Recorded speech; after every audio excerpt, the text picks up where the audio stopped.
Are there any original ideas left? Welcome to WatchMojo, and today we're counting down our picks for the top 10 movie cliches everybody hates. For this list, we're looking at movie tropes that are either overdone or just plain unrealistic.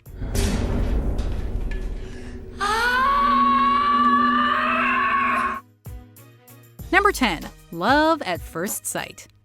This one checks both boxes. It's both overdone and unrealistic. We've been seeing couples fall in love at first sight in movies for as long as anyone can remember, and it never gets any more believable. Oh, are you okay? Are you okay? I'm great. It's shocking how quickly two characters are willing to completely derail their lives over someone they barely know, but it just keeps happening. It's you. It's me. Then there are the extreme cases like Romeo and Juliet, where two young people choose to end their lives over a person they've only spent a couple of days with. Tragic? Of course. But yikes, don't try that one at home, or anywhere else for that matter. Number 9. Exposition overload. What's the first thing you learn in any writing class? Show, don't tell. And yet some screenwriters seem to have missed that oh-so-important lesson. Norman Bates no longer exists. He only half existed to begin with. And now, the other half has taken over. We get it. When you're writing a script for a sci-fi movie, it can be tough to figure out how to explain the intricacies of the world you're creating for your audience. This fossilized tree sap, which we call amber, waited for millions of years with the mosquito inside until Jurassic Park scientists came along. But there's gotta be a better way than the info dumps that take place either at the beginning or end of movies. Some movies have tried to come up with creative ways to shoehorn in their exposition, but they're taking a risk it's gonna flop. You still don't understand what you're dealing with, do you? Perfect organism. Its structural perfection is matched only by its hostility. Number 8. Bad guys having terrible aim. Where's Dr. Evil, huh? Where is he? There's the bastard. Why is it that the villains in movies and their lackeys are always so incompetent? Of destruction beginning in Shoot him! Shoot him! 10, 9, 8, 7. There have been countless fight scenes in cinema where the heroes manage to shoot with laser-sharp accuracy, and yet the bad guys can't get a single successful shot in.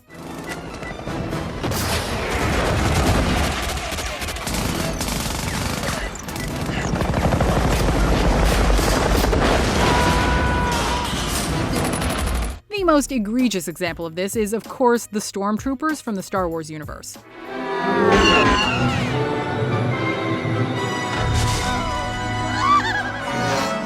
Their aim is so historically terrible that they even made fun of it on The Mandalorian. Here's the real question, though. Are the bad guys unrealistically bad, or are the good guys unrealistically good? Number 7. Hurting female characters to get to the hero. Get down.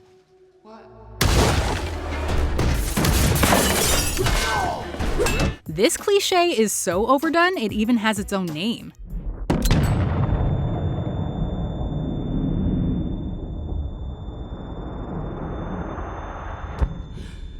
Fridging is when a female character is either killed or injured by the villain in an attempt to set the hero's action into motion. Where is the ether?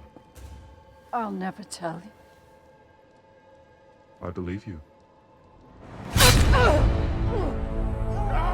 Not only is this trope so prevalent it's gotten quite tired, it's also offensive in that it reduces female characters to plot devices who don't have any agency of their own. Boyfriend's got a big mouth. I know. Big temper, too. People have become aware of the problematic aspects of this narrative device, and yet still it keeps happening in modern movies.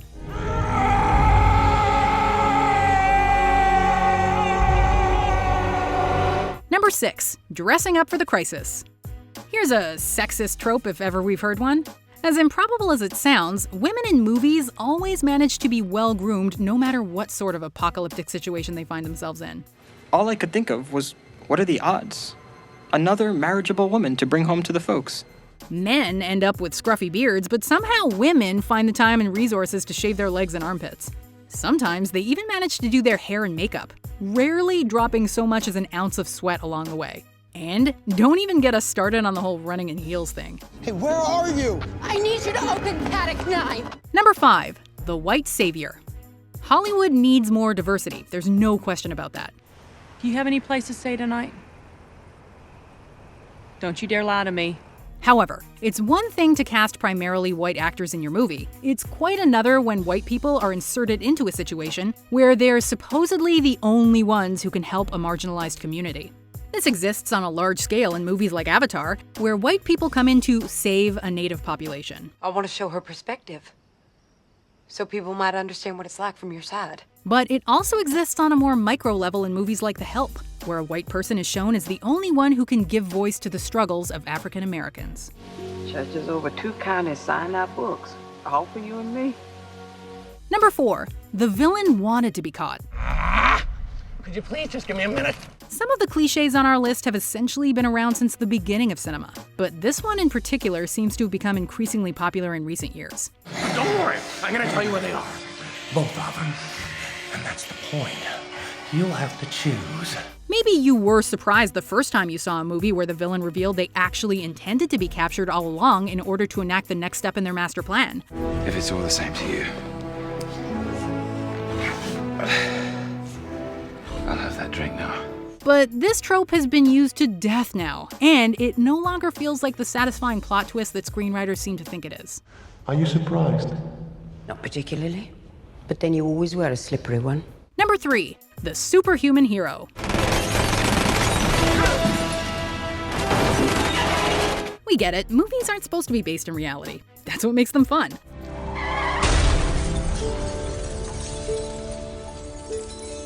But at a certain point, we have to question how our favorite protagonists can survive just about anything without any serious or permanent bodily consequences. You're late. I'm sorry. Not only do they manage to survive attacks and accidents that would obviously kill a mere mortal,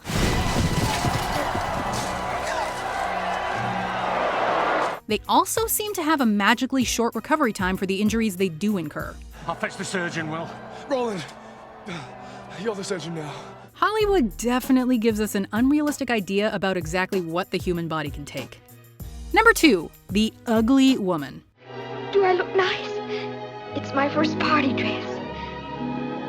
You look lovely. By now, we've seen this trope in so many movies, it's become comedic. Where is the beautiful girl? My granddaughter, Amelia.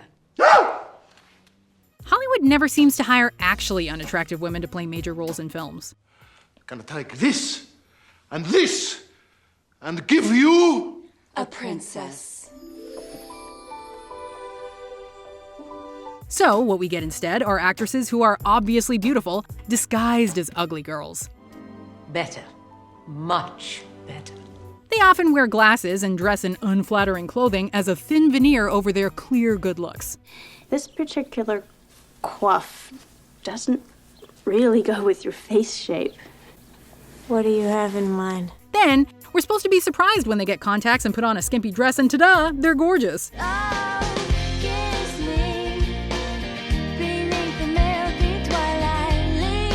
Not only is this trope overdone, it's also dangerous because it gives us an unrealistic idea of what actual normal people look like. You know, just because a movie adheres to some of these tropes doesn't mean it's a bad movie, especially if they were the one to make it a cliche in the first place. But if today's movies feature any of these, well, we'll let you decide if that's lazy storytelling or not. I think we can all agree about the number 1 movie cliche everybody hates, so let's go through some dishonorable mentions and then we'll see what it is.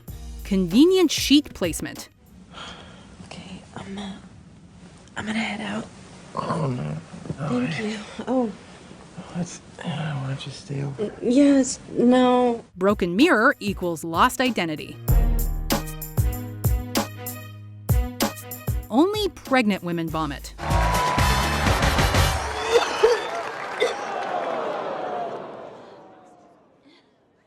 All heroes are orphans. They're the worst sort of muggles imaginable. They really are. The only family he has. This boy will be famous. Hanging up without saying goodbye. Find another DOP or find yourself another job. Before we continue, be sure to subscribe to our channel and ring the bell to get notified about our latest videos. You have the option to be notified for occasional videos or all of them. If you're on your phone, make sure you go into your settings and switch on notifications. Number 1. The villain wasting time explaining his elaborate plan. Welcome, young Skywalker. This happens so often, it had to be our number 1 pick. Villains in movies always seem to squander their opportunity to finally kill the hero when they have them in their clutches. My name is Inigo Montoya. You killed my father. Prepare to die. Why? Because they can't help but explain their master plan. The hate is swelling in you now. Take your Jedi weapon. They also might take this time to gloat over their victory, thinking that the battle's already won. Of course, this gives the good guys a chance to escape, be rescued, or deliver a final blow to the villain. For hate's sake, I spit my last breath at thee. How come they haven't learned by now to just kill their enemies while they can, rather than wasting time talking to them? Why don't you just kill him? No, Scott, I have an even better idea. I'm going to place him in an easily escapable situation involving an overly elaborate and exotic death. Do you agree with our picks? Check out this other recent clip from WatchMojo, and be sure to subscribe and ring the bell to be notified about our latest videos.